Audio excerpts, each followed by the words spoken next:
అందరికీ నమస్కారం. యోగా అంటే ఏంటి? యోగా గురించి చాలా విషయాలు మనం తెలుసుకున్నాము.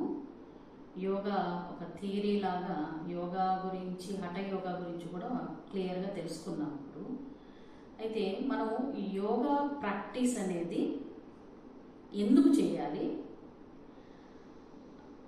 చేయడం వల్ల ఏంటి లాభం, ఇంకా మనం అసలు యోగా ప్రాక్టీస్కి ఆధ్యాత్మిక దాని ప్రాక్టీస్కి ఏమైనా లింక్ ఉందా, అసలు ఏ విధంగా స్టార్ట్ చేస్తూ మనం యోగాని ఎండ్ చేయాలి, అంటే యోగా ఆసనాలతో పాటు మనం ఎలా ఒక సీక్వెన్స్గా వెళ్ళి దాన్ని ముగించాలి, దానికి ఒక ప్యాటర్న్లో మనం వెళ్తూ ఉంటాము. అయితే చాలామందికి తెలియదు యోగా అసలు స్టార్టింగ్ ఎలా చేసుకుని మధ్య వరకు ఎలా ఆసనాలు ప్రాక్టీస్ చేసుకొని తర్వాత ప్రాణాయామం ఎలా చేయాలి, తర్వాత మనం ఎలా టర్న్ అవ్వాలి. సో ఇలా చేయడం వల్ల మనకి ఏంటి లాభం? కొంతమందికి ఏదైనా కంప్లీట్గా మనకు లాభము అంటేనే చేస్తాం, అంటే శారీరకంగా బాగుంటుంది కొంతమందికి తెలుసు. ఇంకా యోగా ప్రాక్టీస్ చేయడం వల్ల మెంటల్ స్టెబిలిటీ ఉంటుందని కొంతమందికి తెలుసు.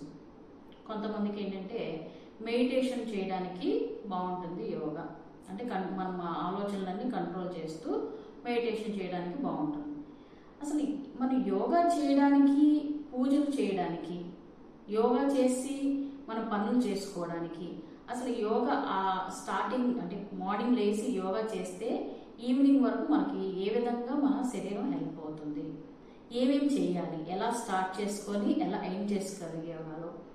అయితే మాకు 1 అవర్ ప్రాక్టీస్ చేయాలా, లేదంటే హాఫ్ అన్ అవర్ ప్రాక్టీస్ చేయొచ్చా, ఇలా అనేకమైన డౌట్లు ఉన్నాయి. సో ప్రాణాయామం ముందు చేయాలా, ప్రాణాయామం తర్వాత చేయాలా, ఇలా అనేకమైన డౌట్స్ అనేవి యోగా ప్రాక్టీస్ చేసేటప్పుడు మనకి కలుగుతూ ఉంటుంది. అయితే కొంతమంది యోగా అంటే మీకు బ్యాక్ పెయిన్ ఉంటే ఈ ఆసనాలు ఇవి చేసుకోండి అని చెప్తున్నారు. మరి ప్రాణాయామం కూడా ఏదైనా ప్రాబ్లం ఉంటే, బ్రీతింగ్ ఇష్యూస్ కానీ లేకపోతే మెంటల్ ఇష్యూస్ ఉంటే కానీ ఈ ప్రాణాయామం చేసుకోండి అంటున్నారు. మరి ఎక్కువ ప్రెషర్ ఉంది అంటే మెడిటేషన్ చేయండి అన్నారు. అసలు ఏంటి, ఏది నాకు హెల్ప్ అవుతుంది, ఇది ఒక్కటి చేస్తే సరిపోతుందా అంటే, యోగా అనేది సమగ్రమైన ప్రాక్టీస్. అంటే ఆసనం చేయడం వలన మనకి మనసు స్థిరత్వము చేస్తుంది. ఎట్లా అంటే మనలో ఉండే చంచలత్వాన్ని తగ్గించి, చంచలత్వం అంటే ఒక పని చేస్తూ ఉంటాము, మళ్ళీ ఇంకో పని చేయాలని బుద్ధి పుడుతూ ఉంటుంది. ఆ పని కంప్లీట్ చెయ్యం, మనం కంప్లీట్ చేయకుండా వేరే పనులు మొదలు పెట్టేస్తుంటాం. అంతవరకు ఎందుకు, యోగానే మంచిదని చెప్పారు, యోగాలో జాయిన్ అయ్యాము, ఒక 4 days వెళ్ళాము, నాకేం పెద్ద చేంజ్ రాలేదండి, దానికన్నా బెటరు ఇంకేదో చెప్తున్నారు, దానికి వెళ్ళిపోతారు. సో ఇలా ఒక స్థిరత్వం అనేది ఉండదన్నమాట. అసలు మన ఆ స్థిరత్వం కలిగితే, శరీరానికి స్థిరం కలిగితే బుద్ధి స్థిరం అవుతుంది కదా. మరి మన సంస్కారాలు అంటే, మనం సంస్కారం అంటే ఏంటి అంటే మనలో ఉండే అలవాట్లు, ఆ అలవాటుని మార్చేది ఒక యోగా ప్రాక్టీస్. అంటే అలవాట్లు అంటే ఇక్కడ సంస్కారాలు అంటే అలవాట్లు అని. అలవాట్లు ఏ విధంగా మనల్ని ఇన్ఫ్లుయెన్స్ చేస్తుందంటే, కొన్ని పనులు కలిపితే ఒక సంస్కారంగా తయారవుతుంది. అంటే ఒక చెడ్డవారితో కానీ లేదా ఒకే పని, అంటే పొద్దున్న లేటుగా లేస్తున్నాం, అదే కొన్ని రోజులు చేస్తే అలవాటు అయిపోతుంది. అక్కడి నుంచి వచ్చే ఆలోచనలు అలానే మారిపోతూ ఉంటాయి అన్నమాట. అంటే మనం ఏదైతే ఆలోచన చేస్తామో, ఏదైతే రోజు చూస్తూ ఉంటామో, చేస్తూ ఉంటామో, అదే మనకి అలవాటుగా మారిపోతుంది అన్నమాట. సో ఈ అలవాట్లను మార్చేదే యోగా. అంటే అలవాట్లు మార్చుకోవడం వల్ల ఏంటండి అంటే, మనకి ఏదైనా ఈజీగా రావాలనుకుంటాం. మరి ఈజీగా రావాలి అంటే అది డబ్బు సంపాదించడమైనా, లేదంటే మన ఆలోచనల్ని మార్చాలన్నా, లేదంటే మనం ఉన్న స్థితి నుంచి ఉన్నత స్థితికి వెళ్ళాలన్నా, అంటే ఆధ్యాత్మికం ఒక్కటే కాదండి, అనేకమైన బాధలతో మనం సఫర్ అవుతూ ఉన్నాం అందరం. అంటే పొద్దున్న లేచిన దానికి కొంతమందికి శరీరం సహకరించదు, కొంతమందికి బుద్ధి సహకరించదు. నేను అనుకుంటాము పొద్దున్నే చేద్దాము, ఈ పని చేద్దాం, ఆ పని, కొన్ని అవ్వవు, మనం చేయలేకపోతున్నాం. సో అలాగా మనం ఏదైతే చేద్దాం అనుకుంటున్నామో అది మనం చేయలేకపోతాం. ఎందుకు అంటే ఒక ఉన్నత స్థితికి వెళ్ళాలి, లేదా ఉన్నత పొజిషన్కి వెళ్ళాలి అంటే ఒక డిసిప్లిన్ అనేది చాలా అవసరం. అది ఒక్కరోజు పాటిస్తే రాదు. ఆ ఒక్కరోజు పాటించినంత మాత్రాన వచ్చేస్తే మనం ఆ ఒక్కరోజు మెడిటేషన్ చేసేస్తే అయిపోతుంది, లేదా ఒకరోజు పూజ చేసేస్తే అయిపోతుంది, లేదంటే ఒకరోజు యోగా చేస్తే అయిపోతుంది, లేదా ఇంటర్నేషనల్ యోగా డే అని ఆ ఒక్కరోజు సూర్య నమస్కారాలు చేసేస్తే అయిపోతుంది. యోగాకి మేము కూడా పర్ఫామ్ చేశాము అని చూపించుకోవడం, ఒక ఫోటోలో చూపించుకోవడం, ఈ విధంగా అయిపోయింది. అంటే ఒక ప్రాక్టీస్ అనేది మనిషిని మారుస్తుంది అని తెలిసిన తర్వాత అది ఏది కరెక్ట్గా ప్రాక్టీస్ చేస్తే మంచిది, అలా కూడా మనకు డౌట్ వస్తుంది. ఏది చెయ్యాలి, నన్ను మార్చుకోవాలనుంది, నా సంస్కారాలను మార్చుకోవాలనుంది, ఈ ఇబ్బందులు నేను ఇంకా పడలేను, ఎవరు నాకు హెల్ప్ చేసేది లేదు. మన ఆలోచన తీరే మార్చాలి అనుకుంటే కూడా మనకి హెల్ప్ చేసేవాళ్ళు లేరు. అంటే ఒకళ్ళు చెప్పిన మాట మనకి బుద్ధికి తట్టదు, ఎందుకంటే వాళ్ళు చెప్పింది మనకి సూట్ కాదు. ఎన్ని విన్నప్పటికీ, ఎన్ని చూసినప్పటికీ, ఎన్ని ఆలోచనలు చేసినప్పటికీ, ఎన్ని పుస్తకాలు చదివినప్పటికీ నీకు ఏదైతే ఉందో అదే చేస్తావు, అదే సంస్కారం. ఆ సంస్కారాన్ని మార్చాలి అంటే నువ్వు మంచి వైపు చూడాలి, మంచిదాన్ని చెయ్యాలి, మంచిని చూడాలి, మంచిని చదవాలి, మంచి వారితో స్నేహం చేయాలి, మంచి ఆలోచనలు కలిగి ఉండాలి. అలా మార్పు అనేది తీసుకురాగలిగితే కొన్ని రోజుల తర్వాత ఆ ప్యాటర్న్ అనేది చేంజ్ అయిపోతుంది. లేకపోతే చేంజ్ కాదు, ఇమ్మీడియట్గా చేంజ్ కాదు. ఎందుకంటే పెద్దవాళ్ళు అంటారు, ఈ ఒక పని మొదలు పెడితే ఒక 21 days నువ్వు చెయ్యి, లేదంటే ఒక మండలం 45 days చెయ్యి. అందుకే కదా మనం ఏదన్నా మాల కానీ ఏదైనా వ్రతం పట్టుకున్నా, ఏదైనా సరే ఇన్ని రోజులు చేస్తే మనం దాంట్లో ఇవ్వాలి. అంటే చేస్తూ ఉండడం వలన మనం అలానే ఆలోచన చేస్తాము, అలానే పని చేస్తాము, ఆ విధంగానే బిహేవ్ చేస్తాం. సో ఈ క్రమం ఎలా ఇచ్చారు అంటే మన పెద్దవాళ్ళు ఆసనాలు, దాని తర్వాత ప్రాక్టీసెస్ అష్టాంగ యోగ రూపంలో పతంజలి మహర్షి ఒక గూగుల్ మ్యాప్ లాగా కరెక్ట్గా ఇలా వెళ్ళండి, ఇక్కడ ప్రాబ్లం ఉంటుంది, ఇట్లా ఇబ్బంది కలుగుతుంది అని చక్కగా ఒక మార్గం నిర్దేశం చేశారు. ఒక గూగుల్ మ్యాప్ అయితే ఈజీగా వెళ్ళిపోతున్నాం, మనకు తెలుసు. సో ఏదైనా సరే ఎక్కడ ఇబ్బంది కలుగుతుంది, ఎలాంటి ఇబ్బంది కలుగుతుంది, దాన్ని ఎలా ఓవర్కమ్ చేయాలి అనేదన్నీ కూడా వాళ్ళు ఎవరైతే అనుభవిస్తారో, ఎవరైతే ఫీల్ అవుతారో వాళ్ళు మాత్రమే దాన్ని చెప్పగలరు. ఒక మెడిటేషన్ చేయడం అంటే అందరూ అనుకుంటారు చాలా ఈజీ అని. అంటే ఎన్ని కంట్రోల్, అంటే ఒక స్థిరత్వం లేకపోతే ఒక మెడిటేషన్ కాదు, పూజ చేస్తాము అని అనుకున్నా కూడా అక్కడ కొంచెంసేపు మనసు పెట్టి మనం ఆ పని చేయలేము. ఈవెన్ జాబ్ అయినా అంతే, ఒక స్థిరంగా మనం ఒక పొజిషన్లో కూర్చొని ఎటువంటి డీవియేషన్స్ లేకుండా మన పని మనం చేయాలి అంటే శరీరం సహకరించాలి. శరీరం సహకరించినప్పుడు బుద్ధి ఆటోమేటిక్గా మనకి సహకరిస్తుంది. అంటే బుద్ధి చంచలం అవుతుందా, శరీరం ఇబ్బంది పడుతుందా అనేది నిన్ను నువ్వు గమనించుకోగలగాలి. ఆ గమనించడాన్ని తెలిపేదే యోగా ప్రాక్టీస్. అది మొదటి ప్రాక్టీస్గా యమ నియమాలు చెప్తారు. యమ అంటే సమాజంతో నువ్వు ఎలా మెలగాలి అనేది చెప్పేది యమ. నియమ అంటే మనం ఎలా డిసిప్లైన్గా ఉండాలి, అంటే శౌచ సంతోష స్వాధ్యాయ ఈశ్వర ప్రణిధాన అంటారు. అవి 5 ఉంటాయి. ఆ 5 కూడా మన పర్సనల్ డిసిప్లిన్ అనేది ఉండాలి. అంటే ఈ 2 లేకుండా ఆసనం అనేది చేయలేం. ఒక ఆసనం దగ్గర కూర్చున్నప్పుడు అనేకమైన ఆలోచనలు వస్తుంటాయి. దాన్ని చూస్తూ ద్రష్ట అయ్యి చూస్తూ దాన్ని అనుభవిస్తూ దాన్ని అలానే ఉండగలిగే స్థితిని పొందాలి అంటే మనం ఈ డిసిప్లిన్ అనేది చాలా అవసరం.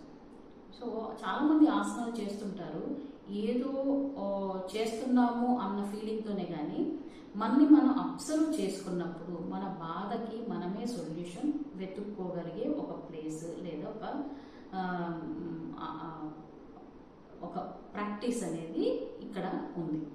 సో ఈ విధంగా మనం ఆసనం చేసేటప్పుడు ఒక స్థిరత్వాన్ని స్థిరత్వాన్ని పెంచుతుంది, చంచలత్వాన్ని తగ్గిస్తుంది. చంచలం అంటే ఆలోచనలు, ఒక స్టెబిలిటీ ఉండదు మైండ్, ఆ స్టెబిలిటీ అనేది మనకి ఇస్తుంది ఆసన ప్రాక్టీస్.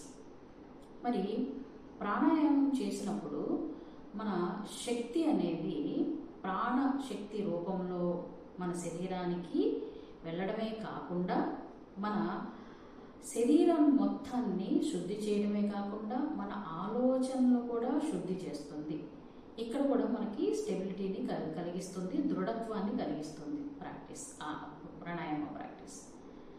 మరి ప్రత్యాహార అని అంటే, ప్రత్యాహార అనేది ఎలా మనని నిలుపుతుంది అంటే ఇంద్రియ నిగ్రహాన్ని కలిగిస్తుందండి. చూడండి, ఒక పని చేస్తున్నప్పుడు మనకి ఇంద్రియ నిగ్రహం ఉండదు. ఒకటి చూసాము అంటే దాని వైపుగా వెళ్ళిపోతుంటాం, ఒకటి విన్నాము అంటే మా ఆలోచన మారిపోతుంది. సో ఈ విధంగా ఆ చంచలత్వాన్ని ఇంకా ఇంద్రియ నిగ్రహాన్ని కలిగిస్తుంది ప్రత్యాహార. అంటే ఒక పని చేసేటప్పుడు అనుకోవాలి, నేను ఈ పని చేస్తున్నాను, ఇన్ని రోజులు తీసుకున్నాను, ఎట్టి పరిస్థితుల్లో ఏది ఏమైనప్పటికీ నేను అదే చేయాలి, అలానే ఉండాలి, అదే చూడాలి, అలానే బిహేవ్ చేయాలి అని అనుకోవాలి. అనుకున్నప్పుడు మాత్రమే అది ఏదైనా నేర్చుకోగలుగుతారు. అది సబ్జెక్ట్ అయినా సరే, లేదంటే ఒక పుస్తకం చదువుదామని మొదలు పెడతాము, చాలా డీవియేషన్స్ వస్తుంటాయి. ఒక బుక్ చదవడం ఒకే సీక్వెన్స్లో ఒకే ఇదితో మనం చదవాలి అంటే ఒక 1 month టార్గెటా, లేకపోతే ఒక 15 days టార్గెటా నువ్వు అనుకోవాలి.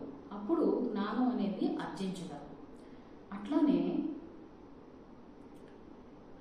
ఎప్పుడైతే ఆలోచనల్ని అంటే డీవియేషన్స్ని తగ్గించుకుంటామో ఒక స్థిరత్వాన్ని పొందినప్పుడు ధారణలోకి వెళ్తాం. ధారణ అంటే మనం దాని గురించి మాత్రమే ఆలోచన చేయగలగాలి. అంటే నీకు అనేకమైన క్వశ్చన్లు వస్తుంటాయి ధారణలో.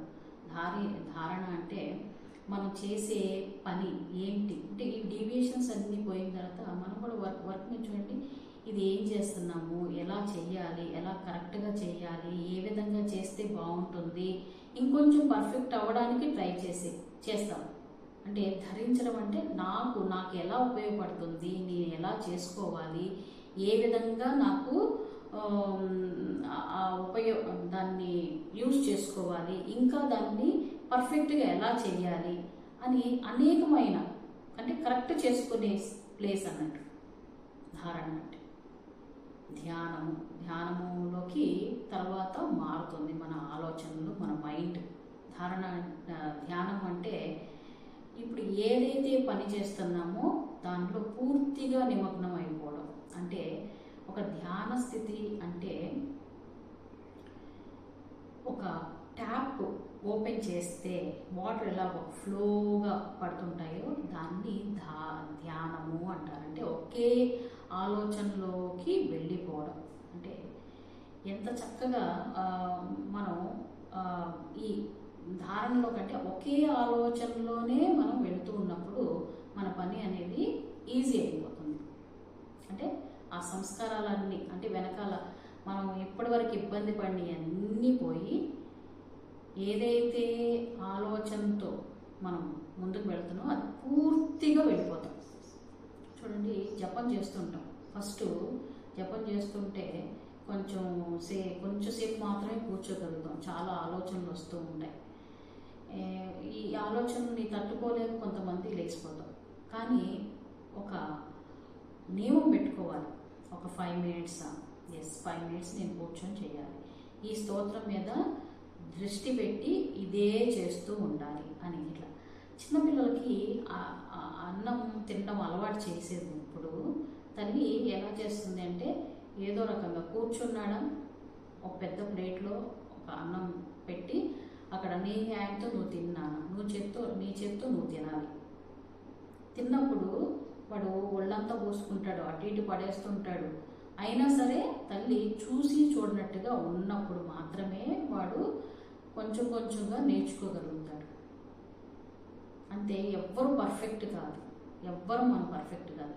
తర్వాత చక్కగా తినడం అనేది వాడు నేర్చుకుంటాడు. అదేవిధంగా మనం చేసే పని ఇలానే చేయాలి, ఇలానే ఉండాలి కదా, చేస్తూ వెళ్ళాలి. చేస్తూ వెళ్తూ ఉన్నప్పుడే దానిలో అనేకమైన మార్పులు మనం చెప్పాం కదా, యమ నియమ ఆసన అలా ఒక్కొక్క స్థాయి నుంచి మారుతూ చేంజ్ అవుతూ ధ్యాన స్థితిలోకి వెళ్తారు. అంటే ధ్యానం చేస్తే భగవంతుణ్ణి కనెక్ట్ అవ్వచ్చు అని ఒక్క ఆలోచనలోనే మనము బ్రతుకుతున్నాం.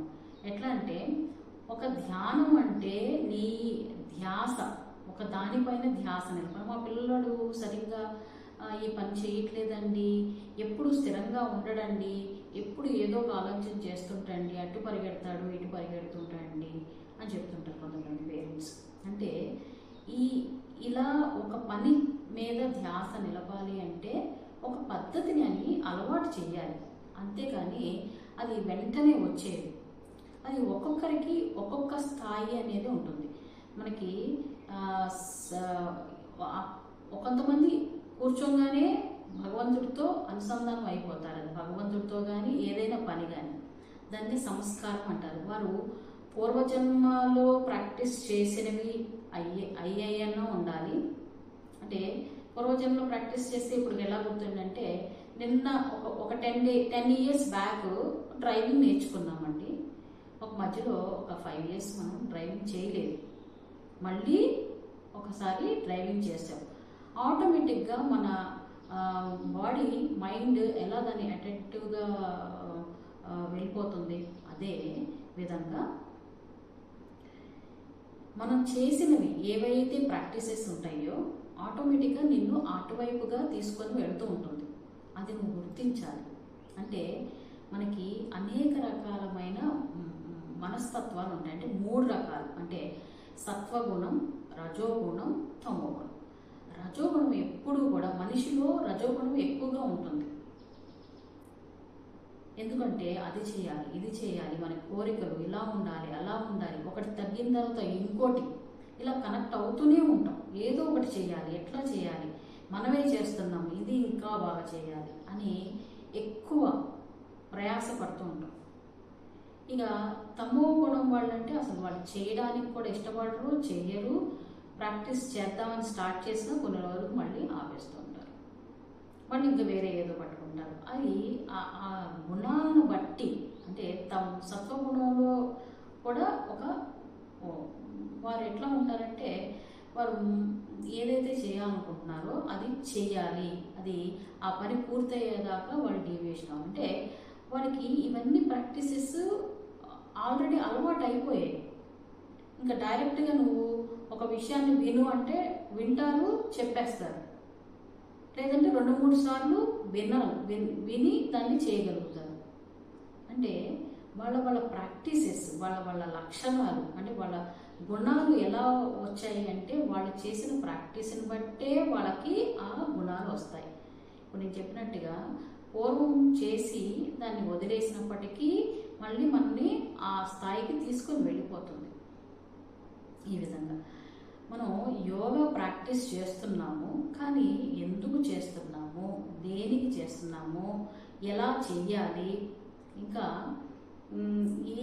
ఏం చెయ్యాలి, ఇది చేయడం వలన నాకు ఏంటి లాభం, ఇలాగా అనేకమైన డౌట్స్ అనేవి మనకి వస్తూ ఉంటాయి. వచ్చినప్పుడు దాన్ని మనకి ఇప్పుడు తెలుసుకోవాల్సిన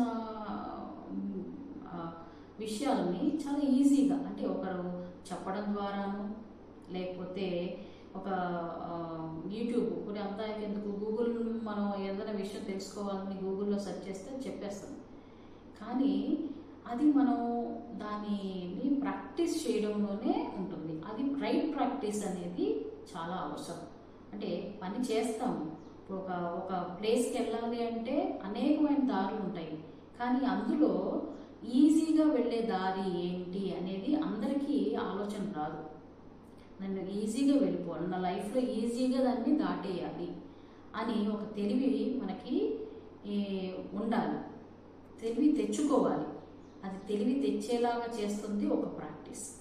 సో ఈ విధంగా మనలోని సంస్కారాలు పోవడమే కాకుండా మనం చేయలేకపోతున్నాము అన్న విషయాలను కూడా ఒక ఆసన, ప్రాణాయామ, ఒక మెడిటేషన్ ద్వారా, అంటే మెడిటేషన్ అంటే నువ్వు చేసే పని పైన పూర్తి నమ్మకాన్ని పూర్తిగా ఇన్వాల్వ్ అయ్యి చేయటం అని.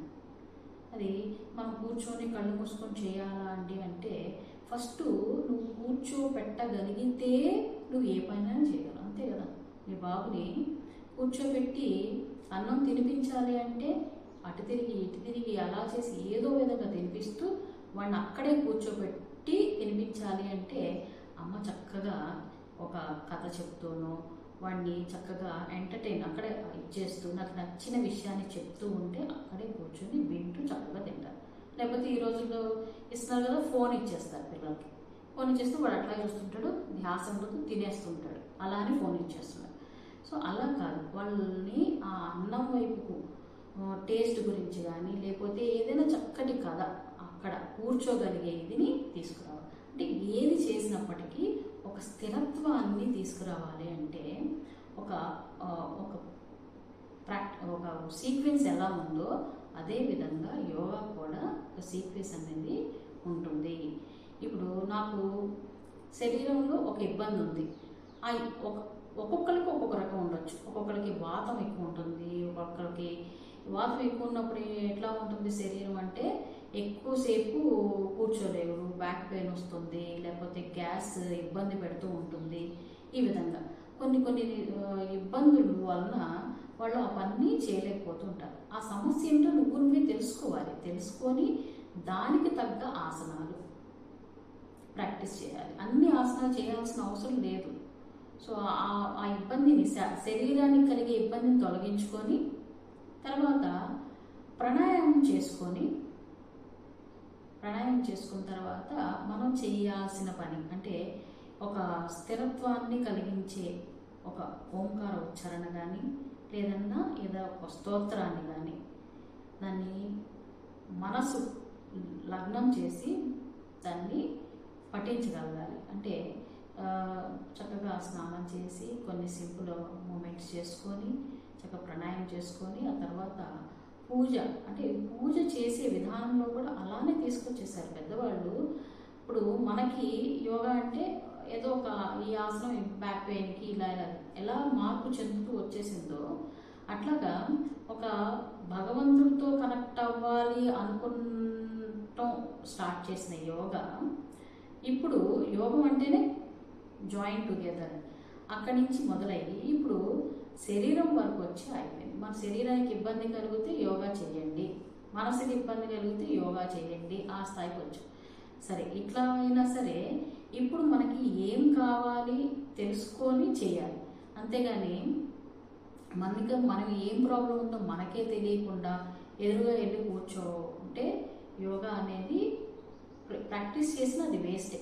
ఎట్లా అంటే డాక్టర్ దగ్గరికి వెళ్ళి నీ ప్రాబ్లం ఏంటి చెప్పమ్మా అంటే ప్రాబ్లం ఏంటో కూడా చెప్పలేని స్థితిలో ఉంటే ఆయన ఏం చేయగలుగుతారు? ఏం చేయలేరు. అలాగని టెస్టులు చేసి అన్నీ చూసినా కూడా టెస్ట్లో ఏదన్నా బయటపడి ఇలా ఉంది అన్నా కూడా వాళ్ళకి ఏంటి ప్రాబ్లము, నేను ఏం చేస్తున్నాను, ఏం తింటున్నాను, ఎలా ఉండాలి అనేది వాళ్ళు గమనించుకోలేకపోతే అది ఏ ఆహారం తిన్నా, ఏ ఆసనం చేసినా, ఏం చేసినా కూడా మనకి ఫలించదు. అంటే మనకి ఏంటి ప్రాబ్లం ఉంది, ఆ ప్రాబ్లంకి మనం ఏం చేయాలి అని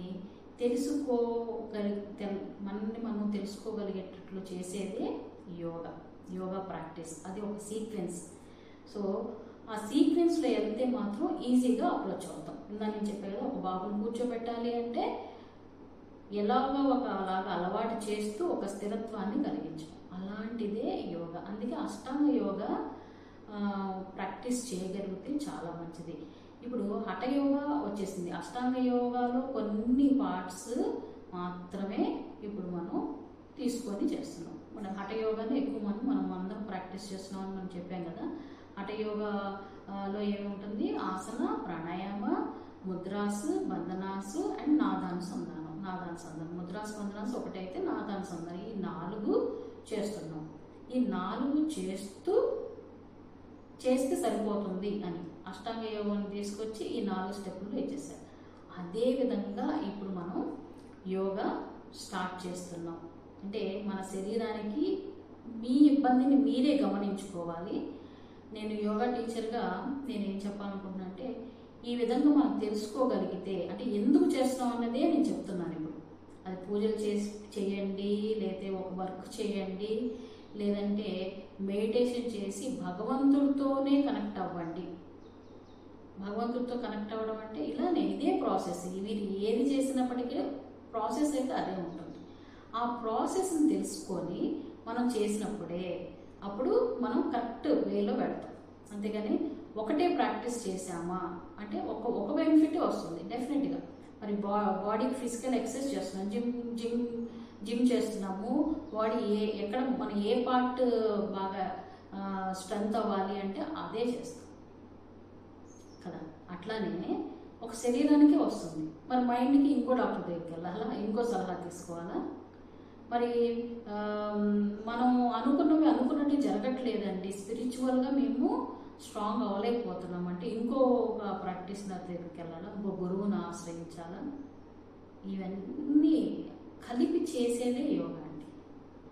సో అలా చేయగలిగితే, మరి ఇలా చేయగలిగితే ఏంటి అంటే, నువ్వు ఒక పద్ధతి ప్రకారం రోజు వెళ్ళిపోతాం. అంటే పొద్దున్న స్నానం చేస్తాము, చక్కగా మనం బ్రేక్ఫాస్ట్ తింటాము, తర్వాత మనం చేయాల్సిన పనుల్లోకి మనం వెళ్ళిపోతాం. అంటే నిత్య కాలకృత్యాలు తీర్చుకొని మన పనిలోకి మనం అంటే మధ్యలో వెళ్ళాలి అంటే ఎంత ఇబ్బంది కలిగిస్తుంది. అలానే మనం ఒక సీక్వెన్స్లో కానీ అలవాటు చేసుకొని ప్రాక్టీస్ చేస్తే అది మనకి సంస్కారంలో ఒక అలవాటు అయిపోతుంది. అది చెప్పిన సంస్కారం అంటేనే మన అలవాట్లు, కొన్ని అలవాట్లు కలిస్తే అది ఒక సంస్కారంగా తయారవుతుంది. అది మంచి చెడు ఇలా సత్వ రజ తమో గుణాలు రూపంలో మనల్ని డామినేట్ చేస్తూ ఉంటుంది. మరి వాటిని మార్చాలి. కొంతమంది చెప్తూ ఉంటాము, మా జాతకం చూపించుకుంటే పుట్టినప్పుడే ఈ జాతకం ఎలా ఉన్నప్పుడు ఇంకా దాన్ని మేమేం మార్చగలమండి, అది చేస్తే ఇది చేస్తే మారిపోతుందా అంటే, ఇప్పుడు బ్యాక్ పెయిన్ వచ్చిందని అలానే వదిలేయలేదుగా. బ్యాక్ పెయిన్ వచ్చిన దానికి కావాల్సింది ఏంటో అది చేస్తే ఏమైంది? ఆ నొప్పి తగ్గింది. దానికి తగ్గ జాగ్రత్తలు తీసుకున్నప్పుడు మనకి దాని నుంచి బయటపడతాం. అట్లానే స్పిరిచువల్గా మనకు కనిపించనివి, తెలియని వాటితో మనం ఇబ్బంది పడుతున్నాము అంటే వాటిని కూడా మనం ఓవర్కమ్ చేయగలగాలి అంటే మన పక్కన ఉన్న ఇంటి పక్కన ఉన్న వాళ్ళతోనే మనం సరిగ్గా లేకపోతే వాళ్ళే మనం ఒకలాగా చూస్తున్నప్పుడు మనం ఒకలాగా ఫీల్ అవుతాం, బాధపడతాం. ఎందుకు అట్లా చూస్తున్నాడు ఆయన? ఎందుకంటే నీలో ఆ ఫీల్ ఉంది కాబట్టి ఎదుటివాడు అలానే నిజంగానే ఆయనతో నువ్వు గొడవ పెట్టుకున్నా లేకపోతే మాట్లాడడం సరిగ్గా మాట్లాడకపోయినా వాళ్ళు ఎలా చూసినా కూడా అలాగే అనిపిస్తుంది. ఒక్కొక్కసారి నిజంగానే కోపంగా చూస్తారు. ఆ కోపాన్ని నువ్వు డైరెక్ట్గా తీసుకొని నన్ను ఎందుకు ఇలా చూస్తున్నారు, నేను ఎందుకు ఇలా బాధపడుతున్నాను అనుకుంటావు. కానీ ఎప్పుడు నువ్వు నీ గురించి నువ్వు తెలుసుకుంటావు అంటే అభ్యాస వైరాగ్యం ఉంటుందో అప్పుడే నువ్వు దాన్ని తీసుకోలేవు. అభ్యాస వైరాగ్యం అంటే, అభ్యాసము అంటే మనం తెలుసుకున్న విషయాన్ని కరెక్ట్గా తెలుసుకోవడం. వైరాగ్యము అంటే దాన్ని ఎంతవరకు తీసుకోవాలో అంతవరకే తీసుకొని దాన్ని ఎలా చూడాలో అలాగే చూడగలగడం. అంటే వారు నాకు వ్యతిరేకమైన వాళ్ళు నాకు ఇబ్బంది కలిగిస్తున్నారు, అయినప్పటికీ వాళ్ళ నుంచి మనము రక్షించుకోవాలి అంటే వాళ్ళతో ఏదో ఫ్రెండ్షిప్ అన్న చేయాలి, లేదంటే వారితో మంచిగా మాట్లాడి లేకపోతే ఏదో ఒకటి ఇవ్వడమా లేదా ఏదో ఒకటి చేయడమా చేస్తే అది వాళ్ళు ఫ్రెండ్ అవుతారు కదా. మేము అన్నీ చేసినా కూడా నాకు ఫ్రెండ్ అవ్వట్లేదంటే ఇంకా ఏదో ఉంది, దాన్ని అభ్యాసం అంటారు. ఇంకా తెలుసుకో, తెలుసుకొని ఆ ఇబ్బందిని తొలగించుకో. అంతే. మన సంస్కారాలు అనేవి మన ఇబ్బంది పెడుతున్నప్పుడు, నిన్ను నువ్వు మార్చుకోలేనప్పుడు, అవి చుట్టూ ఉన్న గ్రహ రూపంలో కొన్నిసార్లు మన ఒక పీరియడ్ అంటారు కదా, ఒక టైం, ఆ టైం మన ఇబ్బంది పెడుతున్నప్పుడు అది నువ్వు తెలుసుకొని దానికి తగ్గట్టుగా, అంటే ఒక జప రూపంలో కానీ, లేకపోతే భగవంతుడి పూజ, అంటే వాళ్ళకి ఏదో ఒకటి మనం గిఫ్ట్ ఇస్తున్నాం కదా పక్కన వాళ్ళకి, అలాగా భగవంతుడితో చాలా సన్నిహితంగా అవ్వడం కానీ చేసినప్పుడు దాని నుంచి మనం రక్షణ అనేది పొందుతాము. అంటే వాళ్ళు మనకి ఫ్రెండ్ అయిపోతారు, ఆ గ్రహం మనకి ఫ్రెండ్ అయ్యేలాగా మనం వాళ్ళతోనే చక్కగా మాట్లాడుతూ కొన్ని రోజులు టైం స్పెండ్ చేస్తూ ఉంటే మీరేంటో వాళ్ళకి అర్థమవుతుంది, వాళ్ళేంటో మీకు అర్థమవుతుంది. అప్పుడు మన మధ్య ఒక సఖ్యత అనేది ఏర్పడుతుంది. ఈ విధంగా చేసుకోవాలి. అంతేగాని ఏదో మనం తెలుసుకున్నాము, మా సంస్కారాలు ఎలా మారుతాయని, మేము పుట్టినప్పుడు ఇలా ఉంటే, మార్పు చెందడానికే ఈ శరీరం వచ్చింది. ఒక యానిమల్స్కి, అంటే ఒక జంతువులకి ఆ ఫెసిలిటీ లేదండి. అది ఏదైతే కర్మ ఉందో దాన్ని అనుభవించడం మాత్రమే వాటికి ఉన్న ఇది. కానీ మనిషి మాత్రం దాన్ని మార్చుకోగలుగుతారు. ఆ మనిషి మార్పుని చేసుకోగలిగేది ఒక మానవ జన్మలోనే. అది దేవతలు, అంటే మనం పుణ్యం ఎక్కువ చేసి, మంచి పనులు ఎక్కువ చేసి, చాలా మంచి ఇది సంపాదించుకుంటే, పుణ్యం in the sense bank balance లాంటిది అనమాట. అలాగ ఉంటే మనకి హయ్యర్ పొజిషన్స్ ఎలా వస్తాయో, అలానే కొన్ని సంవత్సరాలు, అంటే నీ పుణ్యం ఎంతకాలం ఉంటుందో అంతకాలం కూడా మనకి కేటాయించిన ఆ లోకాలకు వెళ్ళి సుఖాన్ని పొంది మళ్ళీ సమానంగా అయినప్పుడు మళ్ళీ మానవ జన్మ తీసుకుంటారు. మానవ జన్మ తీసుకున్నప్పుడు ఏదైనా పైకి, అంటే పుణ్యలోకాలకు వెళ్తాము, లేదంటే అదో లోకాలు, అంటే కింద లోకాలు. పాపాలు, అంటే పాపాలు మనం చేయకూడనివి చేసినప్పుడు మనలో మెంటల్గా కూడా చాలా అన్సెటిలిటీ, అంటే మనలో ఒక ఏమంటారు, నిగ్రహం అనేది ఉండదు. నేను తప్పు చేశాను, నేను బాధ పెట్టాను అన్న ఇదే నీలో తిరుగుతూ ఉంటుంది. అది నిన్ను వేరే అధోలోకాలకే పంపిస్తుంది. అంటే మనం మామూలుగా ఒక పని చేస్తున్నప్పుడు, నేను రోజు చేస్తున్నానండి, రోజు చేస్తూ దానికోసం ఈ సబ్జెక్ట్ని గెయిన్ చేస్తూ ఉంటే డెఫినెట్గా నీకు నాలెడ్జ్ వస్తుంది, ఇంతకంటే మంచి పొజిషన్ డెఫినెట్గా వెళ్తాం.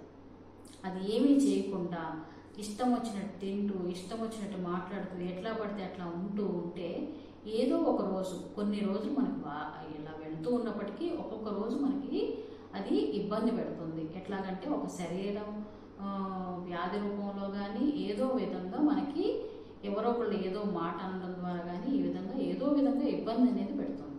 సో మనం అప్పుడు ఏమవుతాము, పడిపోతాం. అంటే మనం ఒక మంచి స్థాయిలో ఉన్నప్పటికీ కూడా మన ఆలోచనలు, మన బిహేవియర్ ఇవన్నీ ఏమవుతుంది చేయడం వల్ల మళ్ళీ కిందకి జారిపోతాం. సో ఇలాంటి అధోలోకము అంటే ఏదో కాదు, మన ఆలోచననే ఎప్పుడూ కూడా ప్యూర్గా ఉంచుకోగలిగితే సుఖాన్ని వసిస్తుంది. ప్యూరిటీ లేకపోతే కష్టాలు వస్తుంది, అంతే. ఈ రెండింటికి డిఫరెన్స్ ఇది.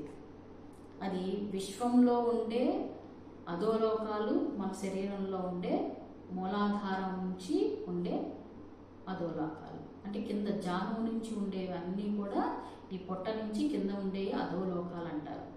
సో ఈ మూలాధారం నుంచి ఊర్ధ్వలోకాలు ఉంటాయి. సో ఇదంతా సబ్జెక్టుగా మనం వేరే సింక్ చేసుకోవాలంటే ఈ విధంగా ఉంటుంది. సో ఆ లోకాలకు వెళ్ళాలి అంటే ఒక్కొక్క చక్రం శుద్ధి అవుతున్నప్పుడు వెళ్తూ ఉంటుంది. అంటే అక్కడ ఒక దేవుణ్ణి ధ్యానం చేయాలి. ఎవరు అంటే మూలాధారాకి గణపతి. అలాగా ఒక్కొక్క చక్రానికి, అందుకే మనకి ఫస్ట్ ఏ పని చేయాలన్నా విజ్ఞానాన్ని కలిగించేది ఫస్ట్ అని ఎవరిని పూజిస్తాం మనం? విఘ్నేశ్వరుని పూజిస్తాం. ఎందుకంటే మూలాధార చక్రం నుంచి, అది భూమి స్థానము, అందుకే అక్కడ విఘ్నాలు లేకుండా ఉండాలి. పైకి వెళ్ళాలి అంటే మనం చేసిన పని ఏదైనా ఒక మంచి జరగాలి అంటే, మంచి జరుగుతుంది, మనం బాగా ఫీల్ అవుతున్నాము, దాన్ని సాధిస్తున్నాము అంటే నీలో శక్తి పెరుగుతూ వెళుతుంది అని. అంటే ఒక్కొక్క లోకాన్ని దాటుకుంటూ అమ్మవారు ఉన్న మణిద్వీపము అంటారు, లేదంటే వైకుంఠము అంటాము. ఇవన్నీ ఎందుకు? ఈ సంస్కారాలన్నీ మారినప్పుడు మన ఆత్మ అంటే ఈ స్థానం నుంచి భూమధ్య స్థానంలో ఉంటుంది, ఆ స్థానం నుంచి ఊర్ధ్వలోకం వెళ్ళిపోతుంది. అంటే ఇప్పుడు ఈ పట్టు ఇలా పెట్టుకున్నాం ఎందుకు అంటే నేను ఈ ఆత్మని కాదు, నేను ఆధ్యాత్మికంగా ఎదుగుతున్నాను అని.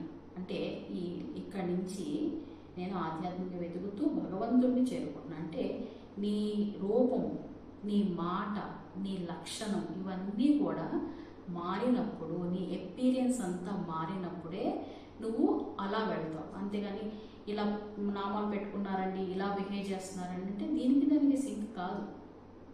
ఇక్కడ తెల్లటి బొట్టు ఇలా ఉంది అంటే ఆ తెల్లటి బొట్టు ఏంటంటే పాదాలు, భగవంతుడి పాదాలు ఆశ్రయించి నువ్వు ఊర్ధ్వలోకం అంటే భగవంతుడిని చేరుకో అని ఒక సింబాలిక్. ఒక డ్రెస్ కోడ్, ఒక మాట.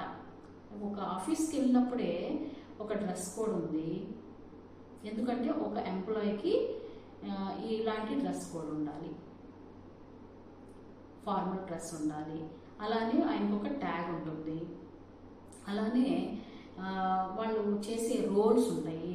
అంటే రోల్ అంటే మేనేజరు, జిఎమ్, ఆ పైన ఇంకా సిఇఓ, ఇలా ఇవి ఒక్కొక్క పొజిషన్ ఉంటుంది. ఎలా అయితే మనకి ఒక వర్క్ ప్లేస్లో ఇవన్నీ లక్షణాలు ఉండాలో, ఒక ఎంప్లాయీగా మనం ఎలా ఉంటున్నామో మనలోని ఆ సంస్కారాలు మారాలి అంటే నీకంటూ ఒక బిహేవియర్ కానీ, నీకంటూ ఒక రూపం కానీ, నీకంటూ ఒక ఆలోచన కానీ ఉండి దాన్నే కొన్ని రోజులుగా ప్రాక్టీస్ చేస్తే దాని నుంచి నువ్వు మారిపోతావు. ఇవన్నిటిని కలిగించేదే యోగా.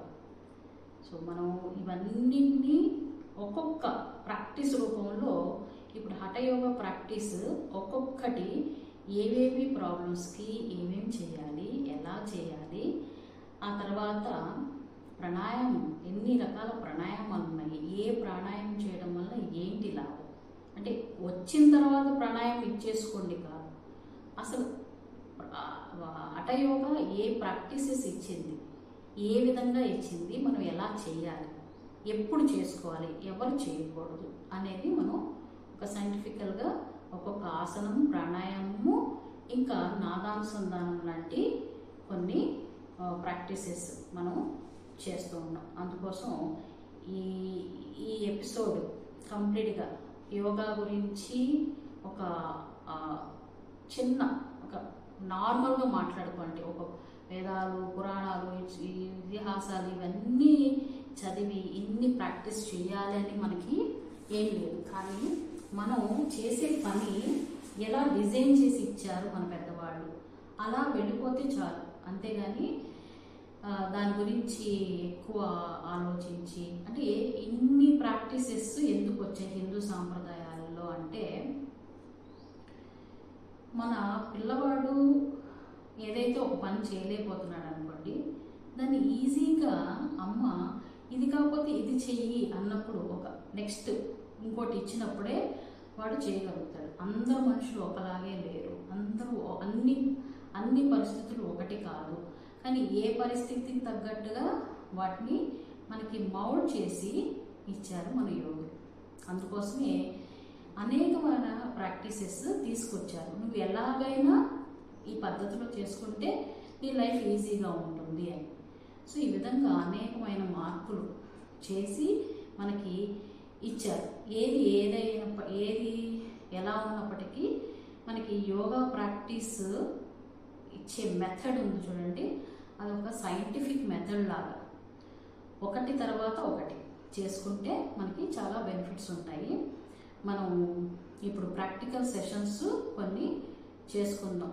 ఎట్లా అంటే నిత్యం చేసుకోవాల్సినవి సూక్ష్మ వ్యాయామం, కొన్ని ఆసనాలు, అలా ఒక సీక్వెన్స్లో చేసుకొని ఆ తర్వాత డిసీజ్ ఓరియంటెడ్లో మనం ఒక్కొక్క ప్రాబ్లం గురించి ఎలా ఉండాలి, ఎలా బిహేవ్ చేయాలి, ఏ విధంగా ఉండాలి, ఒక పర్సనల్గా మనం ఆ అబ్జర్వ్ చేసి నా ప్రాబ్లంకి నేను ఏం చేసుకోవాలి, ఒక నాలెడ్జ్ని గెయిన్ చేయాలి. అదే నా ఉద్దేశం. ఇన్ని సంవత్సరాలు ప్రాక్టీస్ చేసి, ఎన్ని పుస్తకాలు చదివి, ఎంత నాలెడ్జ్ ఉన్నప్పటికీ కూడా అమ్మ ఎంత కష్టపడి దాన్ని రెసిపీ తయారు చేసినప్పటికీ తినేటప్పుడు పిల్లలు చాలా బాగుందమ్మా అని ఒక్క మాట కోసం ఎదురు చూస్తుంటుంది అమ్మ. అట్లానే మన పెద్దవారు కానీ మేము కూడా ఇన్ని నేర్చుకొని ఇన్ని చేసి ఈజీగా ఏదైతే మనకి ఇవ్వాలి, మీకు ఇవ్వాలి అని నేను ఆలోచన చేస్తూ యోగాని ఒక పద్ధతి ప్రకారం మనం అబ్జర్వ్ చేసింది, మేము అబ్జర్వ్ చేసింది, ఈ పురాణాలు ఇవన్నీ కూడా చెప్పేది ఏదైతే ఉందో దాన్ని ఒక చిన్నగా సింపుల్గా స్టోరీ అంతా చెప్పిన తర్వాత ఒక మోరల్ చెప్తా చూడు, అది ఆ మోరల్ అనేది చాలా ఇంపార్టెంట్. ఇన్ని కష్టాలు వచ్చినప్పటికీ ఇలా చేయడం వలన ఈ ఇబ్బందులు కలుగుతాయి, ఇలాంటి ఇబ్బందులు వాళ్ళు చేసినట్టు మనం చేయకూడదు అని చెప్పడం ఒక సారాంశం ఉంటుంది చూడండి. దాన్ని వేద అంతము అంటారు. వేదాంతము ఏంటో చాలా వేదాంతం మాట్లాడుతున్నాను అంటారు కదా. వేదాంతం అంటే ఏం లేదు, మరి అనుభవించిన అన్నిటికీ దాన్ని మంచిగా చెడు అని గ్రహించగలగడమే వేదాంతం. అదేవిధంగా మనం ఏ ప్రాబ్లంకి ఇప్పుడు హఠయోగలో ప్రాక్టీస్ ఏ విధంగా చేసుకోవాలి, తర్వాత ఏమేం చేయాలి, ఏ డిసీజ్కి ఏం చేయాలి, ఇప్పటి రోజులకి మనం ఏ విధంగా చేసుకుంటే బాగుంటుంది కానీ ఒక సీక్వెన్స్లో చేసుకుంటే చాలా మంచిది. అదే చెప్పే కదా, కన్నుకు నొప్పి వస్తే కంటి డాక్టర్ దగ్గరికి, ఇంకో పెయిన్ వస్తే ఇంకో డాక్టర్ దగ్గరికి, ఇలా వెళ్ళడం అయిపోయింది. మన లైఫ్ ఎలా అయిపోయిందంటే సపరేట్ అయిపోయింది, సమగ్రంగా లేదు. అంటే పూర్వం ఏంటి, ఒకసారి నాడి చూసి ఏం తింటున్నారు, ఎలా ఉంది, ఎందుకు వచ్చింది ప్రాబ్లం అనేసి చెప్పేవాడు. కానీ ఇప్పుడు ఒక డాక్టర్ దగ్గరకి వెళ్ళి, డైటీషియన్ దగ్గరికి వెళ్ళి, న్యూట్రిషన్ దగ్గరికి వెళ్ళి ఫుడ్ గురించి తెలుసుకుంటున్నాము. ప్రాబ్లం అయితే ఇంకో డాక్టర్ చూపించుకుంటున్నాము. ఎన్ని చూపించి ఎన్ని టెస్టులు చేయించినా సమగ్రత రావట్లేదు. అది ప్రాబ్లం మనకి. సో ఒక సీక్వెన్స్ అనేది చేసినప్పుడు, ఒక అలవాటుగా మారినప్పుడు ఇవన్నీ కూడా తగ్గిపోతాయి. ప్రాబ్లం వచ్చినప్పుడు నువ్వు ఎటు పరిగెట్టాలన్నా కూడా అవ్వదు. అది అప్పటికప్పుడు ఏది కాదు, ఆ సీక్వెన్స్ని తీసుకొచ్చి చెప్పేది యోగా. అదే మనం నేర్చుకుందాము. ఇంకా ఏదైనా ప్రాబ్లం ఉంటే నాకు కామెంట్ రూపంలో మెసేజ్ చేస్తే నేను వాటికి చెప్తాను. ఫస్ట్ అయితే మనం ప్రాక్టికల్స్ స్టార్ట్ చేద్దాము. ఏ ఆసనాలు అందరూ చేసుకునే విధంగా ఫస్ట్ మనం నేర్చుకుందాము. ఆ తర్వాత ఒక్కొక్క సీక్వెన్స్లో ఏంటి, ఏ మూమెంట్ చేయడం వల్ల ఏంటి లాభం అనేది కూడా తెలుసుకొని చేస్తూ ఉంటాం.